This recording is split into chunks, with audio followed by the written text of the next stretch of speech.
Hello, YouTube. It's Absolute Zero, Defender of the Universe, and I'm coming to you again with a classic hip hop review.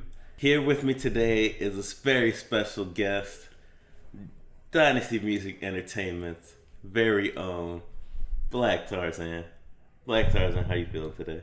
Feeling pretty good. Thank you for having me, good sir.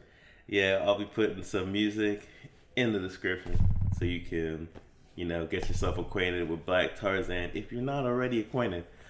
But what we came here to talk about today is the third studio album from Kanye West, Graduation. This follows up Late Registration and College Dropout, which were kind of Kanye West breakout albums where he was considered to be an underdog. There was a lot of uncertainty as to whether he was going to sell, and that came through on his music, this idea of being an underdog. So at this point, Kanye West is doing major stadium tours. He's touring with U2. He is an established celebrity at this point. So this album is a departure from the last two albums because whereas before he was an underdog, now he's, at the top of the game, as you might say. Yeah. So, it's definitely a change of sound for him. The first three albums can kind of be considered the more traditional hip hop albums. But the first two, right? I think the first three, this one gets lumped in with those. True. And this is kind of like the transition point where he's transitioning to more experimental, more new sounds, for Kanye West and for hip hop. Yeah. So, this came out in 2007. At the time, it came out the same day as 50 Cent's album was The Massacre. Yep. And they had a whole big publicized charade where Kanye West, believe it or not, was the underdog in the scenario versus 50 Cent being the established big industry nigga, I guess you could say. And 50 Cent was so confident that he would sell more than Kanye West on the first day and the first week, I guess it was based on. I have no idea. I don't know. I think it was supposed to be first week sales, and 50 was like, you know what, if you beat me, if you sell more than me, I will retire. Which he did not honor that, because Kanye did sell more than him, because Kanye was more of a fan favorite at the time, even though, I don't know, 50 was just too cocky, and we actually believed in Kanye's music was the thing. But 50 might as well should have retired, because after that CD, after the massacre, he massacred his career because he became completely irrelevant for hip hop and rap music. Not that I don't think he's talented or skilled or whatever it is, but most people would feel like Get Rich or Die Trying was his peak. That was the peak he had to offer the rap community or the hip hop community. But continue on, man. My bad. I know you good. As for my personal history with this, I listened to this album right when it came out. I was playing football, high school football, and one of the players came in the locker room with both CDs on the day they came out. You know what I mean? And we played them shits in the locker room and back to back, and we're like trying to decide which was better. And I think pretty much everyone landed that just based even on first impression, Graduation was the better project. And ever since then, it's been like a solid listening experience. Like, I enjoy the album. It had a lot of tracks on the radio that I liked, even though they were radio tracks. They're still catchy. They're enjoyable. They're not obnoxious, as a lot of pop rap could be. Yeah. It's just it was a good album for me, like now and back then as well. So how about you? My personal history with the album, main thing I remember is that I listened to it with my brother a lot because we were both real big Kanye fans at the time, and Kanye influenced our production and influenced our songwriting. And I remember being really into Stronger as a single, as like a song, like a rap song that wasn't trying to be a rap song. It was a good radio song. It was a good music video. It was a good stylistic direction. It was adventurous, but it was still quality. It wasn't just like, I'm gonna do some experimental ass shit and it might not be a good song, but fuck it because I'm experimenting. It was, no, this is a very well structured song, well put together, well mixed, all that. I remember it being a lot of singles on the album, and me not being disappointed with any of the singles. Like when I listened to it the first time, I was like, you know, you get that feeling every now and then with a really good album. Oh, half this album could be singles, but it's not really true. Yeah, I feel like it was actually true. Half this album could have been singles. I remember Barry Bonds was more of like a promo single almost, but it wasn't a single they pushed. It was just something that got dropped on rap blogs and shit. And the thing I remember was, this is what, 2008, right? Or 2007? 2007. This is 2007, all right? So this still in the Wayne era of rap music. We talking about, we could say maybe 05 to 07, even a little bit into 08. Wayne was considered to be the greatest, even though I didn't agree with all y'all with that bullshit. T.I. was better at the time. Ludacris was better at the time. Kanye was better at the time. But y'all insisted that Wayne was the greatest. So I love it when he hops on a track with somebody during his I'm the greatest era, and that person who's supposedly not as good as him shits on him. On Barry Bonds, Kanye's verse, to me, was better in every way. His flow was on point. His swag was on point. The delivery, the lyrics, the punchlines. And Wayne was the punchline rapper. So if you Kanye West and you got great production and great songwriting, but Wayne is known to go hard on everything, and you go on a track and you outdo him in what I think is every way, then it's like, what niggas gonna say? I'm sure there's still niggas that was dick riding Wayne at the time. Oh no, Wayne verse is better. But the only thing I remember from Wayne verse is something about bunnies. He said something about bunnies on his verse, and it's just like, whatever. Like, he had punchlines that didn't amount to any true meaning most of the time, which is that's anyway, too much about Wayne on the Kanye review. But I heard the album with family. It was awesome.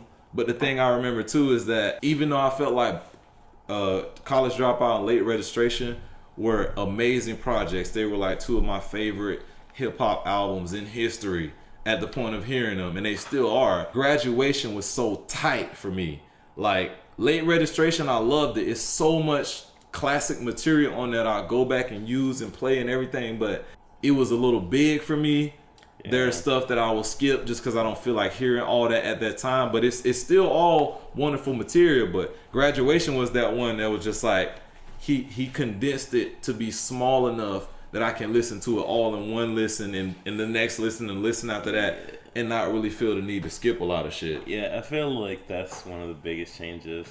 Like, I don't think that the quality of this album was better than the first three. Mm-hmm. I just think that it was more condensed. It was only 13 tracks. Yeah. As opposed to the first two, which were like in the 20s somewhere, you know what I mean? Mm-hmm. So if you look at, like, you know, how many takeaway songs that were like stand out, I feel like, you know what I mean, it's pretty comparable to the rest of the projects. He just trimmed a lot of the fat. Just going into the standout tracks for me, you know what I mean, I definitely have to say I Wonder was by far and away my favorite song on the project. When I first heard it, it's still my favorite song to this day. I just love the sample. It's like Ari Safiri, and it's like, it just hits so hard, and the emotion and the atmosphere. Mm-hmm. It's just like something I could really relate to. Another standout track for me is Drunken Hot Girls. Flashing Lights was also super tight. Mm-hmm. Everything I Am, also, like, at the end of the day, it's like, I don't know, it's a pretty tight track. Homecoming, yeah, super dope. And I'd probably still give Big Brother as a standout track, even though out of all the standouts, this might be the one I listen to the least. But that like beat is just so iconic, and just, you know, the song's just really iconic. Everybody knows that song.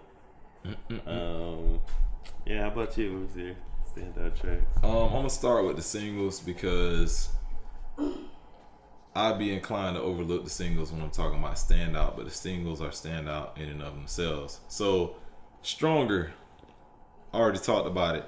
Great single. Using the Daft Punk, like he didn't do it before Busta did it, right? Busta had the song first, or was? I don't know.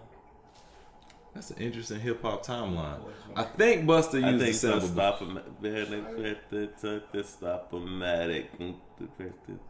But I guess the thing about Stronger as opposed to the Busta song is that Stronger was made for pop radio. I mean, shit, it could be made for electronic radio. Like it crosses over so much.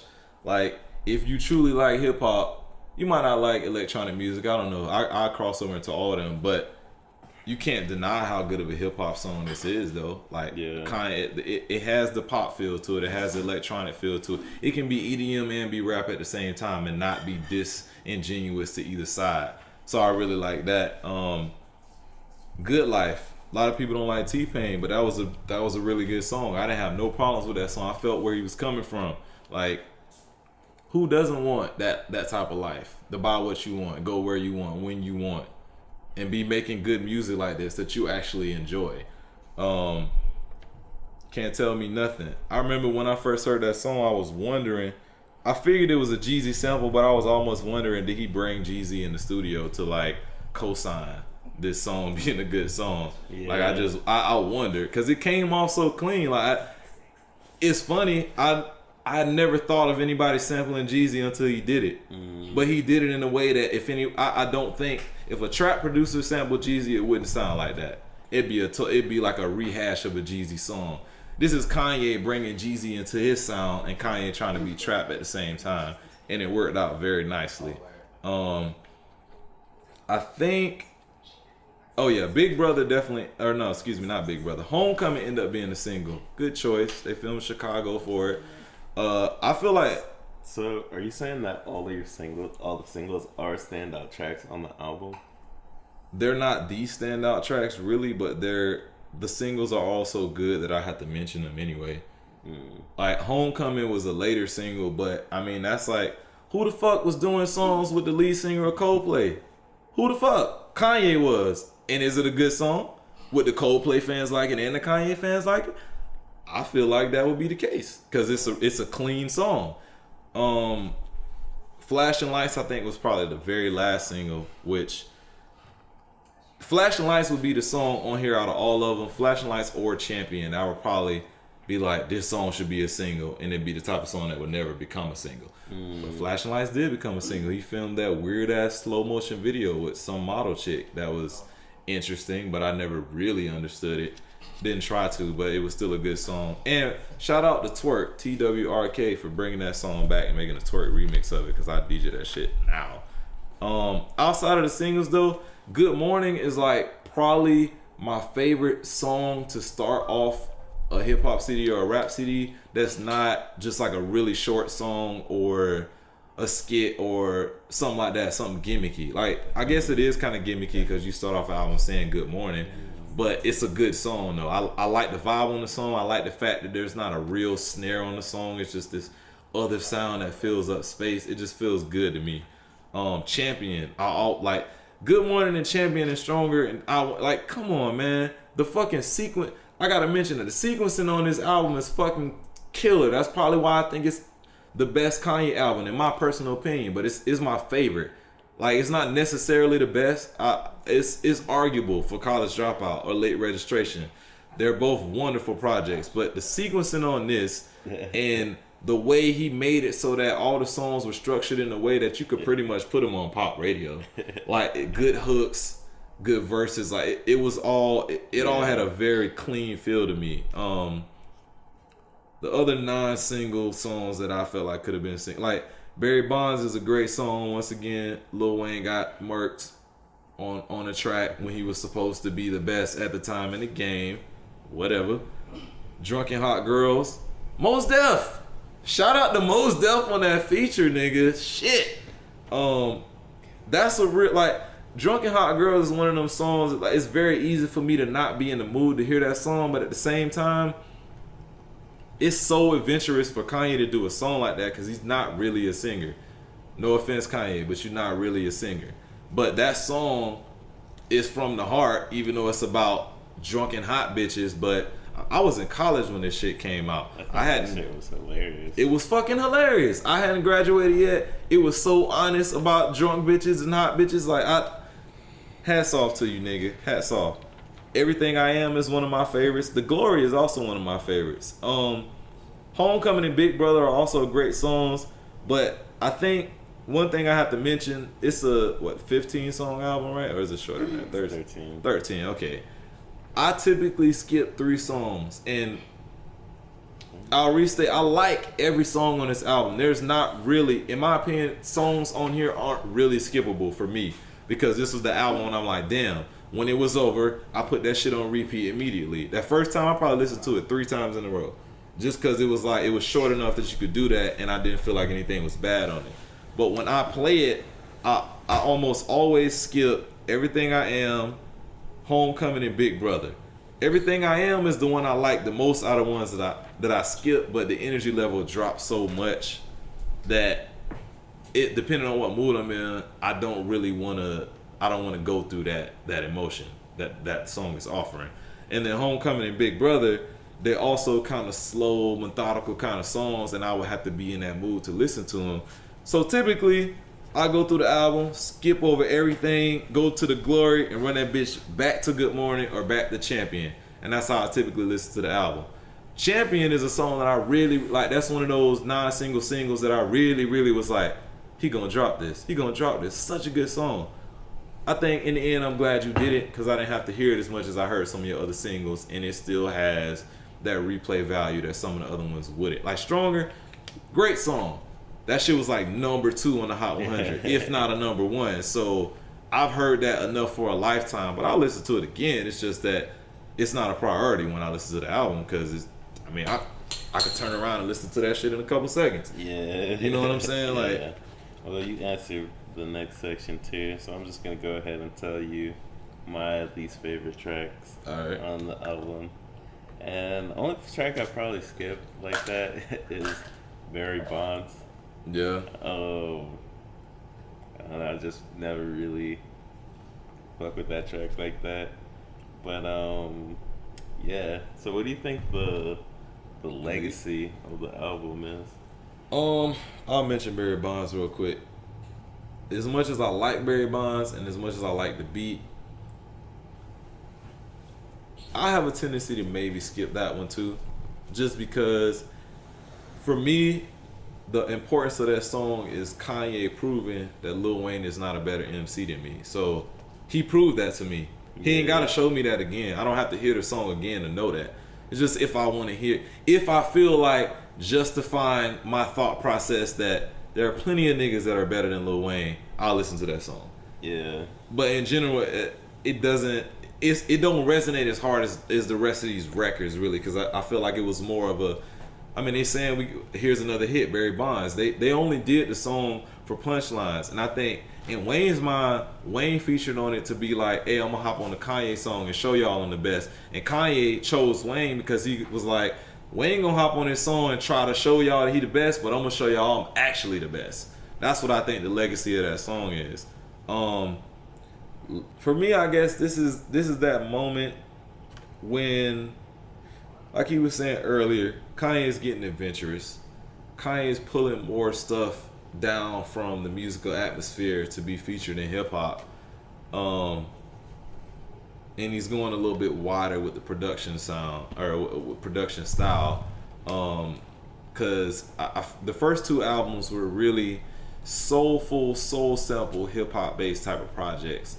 This one, he features Chris Martin from Coldplay on Homecoming, which is, I don't even know what genre to put that kind of record in, but it's not a normal or typical hip hop sound. Drunken Hot Girls is not a typical hip hop sound. It's very, very different, very awesome. Good Life with T-Pain ain't even a typical hip hop sound. I like that. To me, that beat was very creative for the time, and also it had this very like positive, very strong positive vibe to it. Like it's very happy feeling type of sound. But to me, I don't know. It being the third album, I liked it better than the other ones. I liked it better than anything that came after it. My Beautiful Dark Twisted Fantasy, I feel like probably I would consider that, unless he come out with something else that I like a lot. That would probably be the last great Kanye hip hop album to me. So I can't even call this one the last great Kanye album, but it's a very commercial Kanye album that I think came over really well. I've seen a lot of people online talk about this being the worst Kanye album, but then they'll say something after that and be like, even though it's my least favorite Kanye album and it's the worst album, it's still so much better than most of the stuff that I like to listen to in rap. So that means a lot for like the quality that Kanye puts in this whole discography. But it's hard for me to really know like what the overall legacy is, because I'm so surprised that everybody else consider this the worst one, because this is easily by far the top one for me. But I mean, I don't know. I'm a pop kind of nigga. I really like pop music, and so this being as commercial as it was, having the type of hooks that it has, I feel like all the song structures are really nice, and the album is sequenced very well. The production style is just really fucking clean. Like it's so much that I like about this album, and I don't know. I guess I don't fully understand the things that other people don't like. I don't know. I think that of the first three, this is probably my least favorite. Yeah. But it's not that it's bad. It's just I feel like I don't know. Like he just had more emotional things to say in a way on the other albums.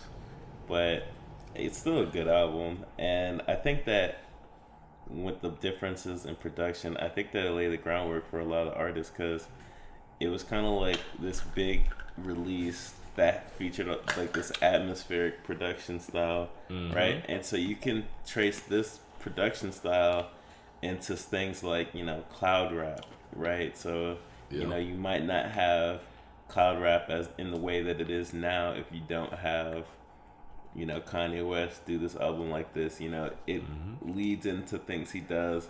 He takes into 808s and heartbreaks and my dark twisted, Yeah.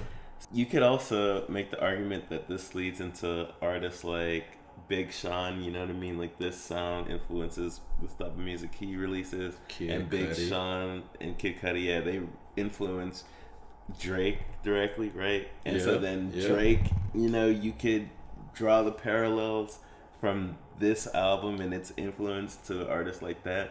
So I think that this album is, really an important milestone for hip hop.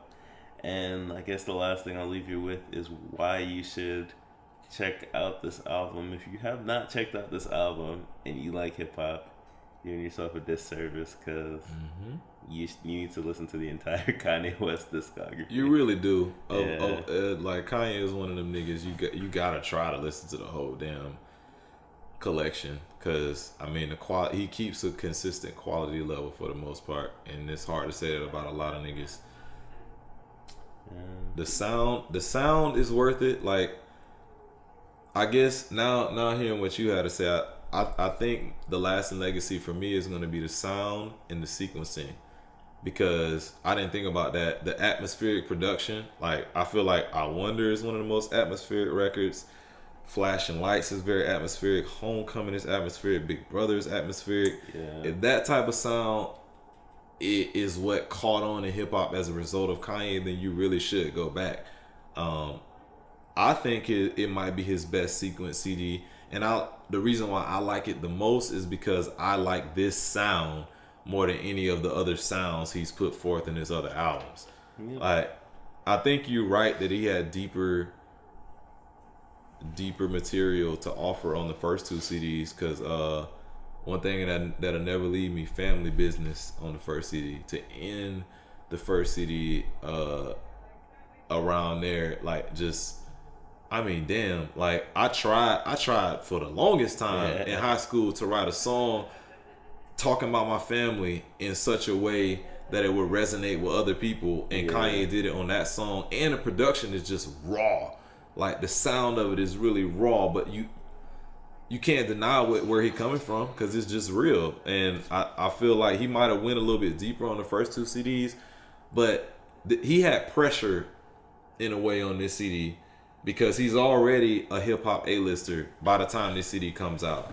So when you have that in your mind, if you're a hip hop A-lister, I think there's a certain expectation that you gotta have so many top 40 records or so many pop records or sell so many million. And I think he intentionally sequenced and produced this in a way that it would be friendly to the radio and to pop radio particularly, and he mainstreamed it. But I feel like this CD is mainstream so much better than most of what we have to offer in rap music. Like he went mainstream without taking away his realness. He didn't get disingenuous. He didn't his content didn't take such a big hit that if you were a Kanye fan, you would just be like, damn, he just stopped trying. Yeah. Like you might have not liked it. You might have been like he was deeper on the first 2, but you still at least appreciate that it's a good CD. Yeah. And I agree with that. It's worth listening to. Definitely worth listening to. Well, I'm Absolute Zero. And I'm Black Tarzan. This has been another classic review. Get at us. Yeah. Peace. I think that went pretty good, cuz I would like to do more. Be my secret